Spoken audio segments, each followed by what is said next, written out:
Trigger అయినాయా? ఒకే writer ఇద్దరు హీరోలకి రాశారనమాట. ఆ రైటర్ మాట్లాడిన ఇంకొక హీరో సినిమాకి సంబంధించిన డైలాగ్ చెప్పాను. కొన్ని కుర్చీలు అక్కడి నుంచి పైకి లేచాయి.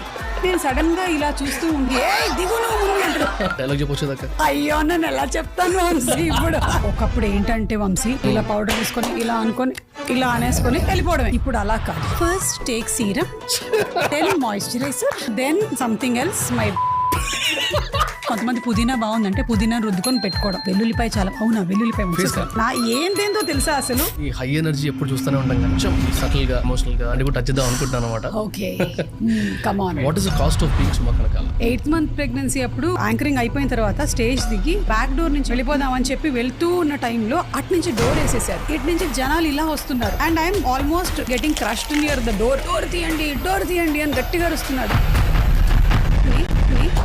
ఒక మెయిల్ పంపించారు నాకు. See you have to take care of your health. Voice పోయిందంటే ఆ బాధ ఏంటో నాకు తెలుసు, ఎందుకంటే I really admire the kind of work that you do అని అంతా పెట్టి కింద యువర్ బిగ్గెస్ట్ ఫ్యాన్ బాలు అని పెట్టారు. అసలు that is something I can never forget అన్నమాట. నాకు ఏదైనా రిగ్రెట్ ఉందా ఒక పాడ్కాస్ట్ గురించి? అది బాలు గారి గురించే. I felt bad when I saw an interview where Raju garu had to answer this question. మీరు ఎక్కువ సంపాదిస్తారా మీ భార్య ఎక్కువ సంపాదిస్తారా అనే క్వశ్చన్ ఎందుకు అడగాలి అసలు? నాకు అర్థం కాదు. నీ చాయిస్ ఉంది తెలుసా, దీనికి ఆన్సర్ చేయను చెప్పొచ్చు. నో లేదు, ఐ జస్ట్ వాంట్. ఇప్పుడు ఇవన్నీ చెప్పినందుకు మా ఆయన ఈ పాడ్కాస్ట్ ని బాగా ముందు నుంచి వెనక్కి నుంచి ముందుకి చూసి ఫార్వర్డ్ రివైండ్ చేసి నువ్వు ఇది ఎందుకు మాట్లాడావు అని అడుగుతాడు. నాకు ఈ పాడ్కాస్ట్ అయ్యేసరికి గడ్డాల మిసాలు ఏమైనా వచ్చేస్తాయా? వచ్చింది అమ్మ ఇంటి పేరే పల్లశన పాచి వీటిల్ సుమా మేనన్. సారీ నాకు అమౌంట్ ఇస్తారనే తెలియదు. ఇప్పుడు ఎంత వస్తుందో తెలుసుకోవచ్చా?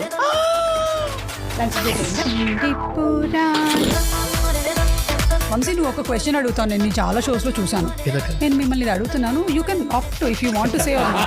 అలా అడగట్లేదేంటి? నీకు మర్యాదగా ఉంటుంది, అడుగు. నమస్కారం భయ్యా. రా అనుకున్నాం కానీ మరీ ఇంత రా ఏమిటి? కొంచెం సోడా కలపండి. ఓ రా టాక్స్ అంటే అదే. Hello mister Gopalarao. రా గైస్, రాటాక్స్ ఇప్పుడు ఆల్మోస్ట్ 2 million ఫ్యామిలీ దగ్గరలో ఉంది. And I literally can't thank you enough for your constant love and support. But ఇప్పుడు కూడా కొంతమంది సబ్స్క్రైబ్ చేసుకోవడం మిస్ అవుతున్నారు. Please do cross check.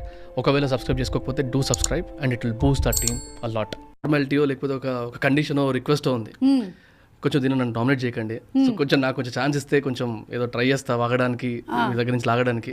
నన్ను డామినేట్ చేశారనుకోండి ఇంకంతే, అటు వెళ్ళిపోద్ది. ఏది అనుకొని జరిగేవి కాదు వంశీ, అవి బై డిఫాల్ట్ సెట్టింగ్స్ లో నాకు వెళ్ళిపోతూ ఉంటాయి. ఇన్హెరెంట్ గా ఉన్నాయి చాలా. Anyway congratulations, you're doing a great job. Me team మొత్తం అందరికీ కంగ్రాట్స్. పాడ్కాస్ట్ లోనే మీరు ఒక రెవల్యూషన్ తీసుకొని వచ్చారు. And the best thing is, ఏదైనా సరే ఒక సినిమా అయినా ఒక షో అయినా కంటెంట్ ఎప్పుడు బాగా వస్తుందంటే అన్ని డిపార్ట్మెంట్స్ 100% ఇంటిగ్రిటీతో వర్క్ చేసినప్పుడు. అది I can see in your podcast.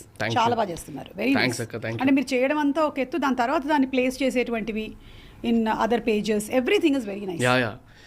Great job. అయినో ఈ రోజు నేను రావడానికి కూడా మెయిన్ రీజన్ ఏంటంటే నా పాడ్కాస్ట్ మీరు చేస్తారని కాదు, మీరు ఏం చేస్తున్నారో ఇప్పటికి చాలా విషయాలు తెలిసాయి, ఇంకొన్ని తెలుస్తాయి. జాగ్రత్తగా ఉండండి కొంచెం. దీని తర్వాత నా పాడ్కాస్ట్ నేను స్టార్ట్ చేస్తాను. All the best. మేము కూడా ఇన్వాల్వ్ అవుతాం అప్పుడు. నేను పిలుస్తాను నా పాడ్కాస్ట్. ఓకేనా? Yeah. But yeah, I know you are learning a lot. You are saying. Yeah absolutely. మీరు ఇప్పుడు గెటప్స్ స్టార్ మాల్ అంటే నాకు గుర్తొచ్చింది. మా మదర్ మీ షోకి రావడం చెప్పాను కదా. సో ఆ ఎపిసోడ్ కి మా మదర్ని డ్రాప్ చేయడానికి వచ్చానో లేకపోతే పికప్ చేసుకోవడానికి వచ్చానో మధ్యలో వచ్చాను నేను. నాకు ఇంకా గుర్తుంది. లోపల రానిలేదు తను ఫస్ట్. సో లాస్ట్ కి బతిని ఆడుకొని పైకి వెళ్ళాక ఇట్లా డోర్ ఓపెన్ అయింది. చల్ల గాలి కొడుతుంది, మాకు ఎదురుగా కనబడుతున్నారు మీరు చీరలు పట్టుకొని. అసలు నాకు ఇంకా విజువల్ గుర్తుంది. తర్వాత ఏదో మాట్లాడి నన్ను ఏదో అన్నారు సటిల్గా. ఇక అంటే కొంచెం చిన్నోని కదా, భయమైంది. భయమయ్యి బయలుదేరిపోయాను అనమాట. కిందికి వచ్చి మళ్ళీ ఆటోకి వెళ్ళిపోయాను. ఈ రోజు నన్ను పాడ్కాస్ట్ కి తీసుకొచ్చి కూర్చోబెట్టావు, ఇంటరాగేషన్ చేద్దామని. పొద్దున మాట్లాడుకున్నాను నేను మమ్మీ కూర్చొని. ఆ ఎపిసోడ్ నా దగ్గర లింక్ మీకు పంపించాను. కూర్చొని ఎలా అనిపించింది ఆ రోజు, ఏమేమి కొన్ని చిన్న చిన్న విషయాలు చెప్పినాం. ఇట్లా ఉంటుంది, ఇట్లా టైమింగ్ ఉంటుంది అక్కది. సో అసలు బ్రేక్లో కూడా ఖాళీ ఉండదు, వేసుకుంటూనే ఉంటుంది మమ్మల్ని అనుకుంటూ మాట్లాడుతుంటే. ఓకే, ఇవాళ ఇంకా నా పరిస్థితి అర్థమైంది. అక్కడ నేను మాట్లాడి ప్లీజ్ అక్క అనిపిస్తుంది. కానీ థ్యాంక్ యూ సో మచ్. ఆ లింక్ పంపించావు కదా, నేను ఆల్మోస్ట్ 2 years తర్వాత మళ్ళీ స్టార్ మహిళ రీవిజిట్ చేశాను. ఎంత బాగా అనిపించింది తెలుసా. It felt like home. అంటే 12 సంవత్సరాలు చేసినటువంటి షో కదా, అందులోనూ ఆల్మోస్ట్ ఎంతమంది ఆడవాళ్ళు వచ్చుంటారు ఆ షోకి, more than thousands of people have come for the show. And ఆ షోలో సెలబ్రిటీస్ ఎవరు లేరు, అందరూ హౌస్ వైఫ్స్, లేకపోతే maybe they are working. And వాళ్ళకు ఉండేటువంటి ఆ చిన్న ఎంటర్టైన్మెంట్, ఆ 1 hour స్పేస్, అందులో నేను షేర్ చేసుకున్న ఎన్నో విషయాలు. మీ మదర్తో ఆ రోజు ఎపిసోడ్లో నా గెటప్ ఏంటంటే చీరలు అమ్ముతున్నాను నేను. అందులో మీ మదర్ కూడా ఫుల్ నా మీద పంచులేస్తున్నారు, నేను ఆవిడ మీద పంచులేస్తున్నాను. భలే ఉండింది. నేను 10 నిమిషాలు చూసుకొని నవ్వుతూనే ఉన్నాను. ఐ ఫెల్ట్ దట్ అరే ఎంత బాగున్నాయి కదా ఈ ఎపిసోడ్లు అన్ని, చిన్న చిన్న బిట్స్ కట్ చేసేసి వేసేసేయాలి వీటిని. ఎపిసోడ్లు అన్ని చిన్న చిన్న బిట్స్ కట్ చేసేసి వేసేసేయాలి వీటిని. అంటే అందులో కూడా వెరీ రెజనేటింగ్ కంటెంట్ కదా ప్రతి ఉమెన్కి. ఇంట్లో కూర్చున్నప్పుడు వాళ్ళు ప్రశాంతంగా కూర్చొని చూసేటప్పుడు అరే మనమే ఉన్నట్టు ఫీలింగ్ వస్తుంది. It's just you who's known there, మిగిలిన అందరూ నార్మల్ పబ్లికే కదా. So that's what maybe. అంటే వాట్ యూ ఫీల్ అది అంతా వర్కౌట్ అవ్వడానికి 5,000 ఎపిసోడ్ లాగా, 5,000 ఎపిసోడ్లు అవ్వడానికి 10-12 ఏళ్ళు. ఐ థింక్ రిలేటబుల్ కంటెంట్ మీరు చెప్పినట్టుగానే, అందులోనూ రిలేటబుల్ టైమ్ 1 o'clock వచ్చేది, అది మధ్యాహ్నం 1 o'clockకి.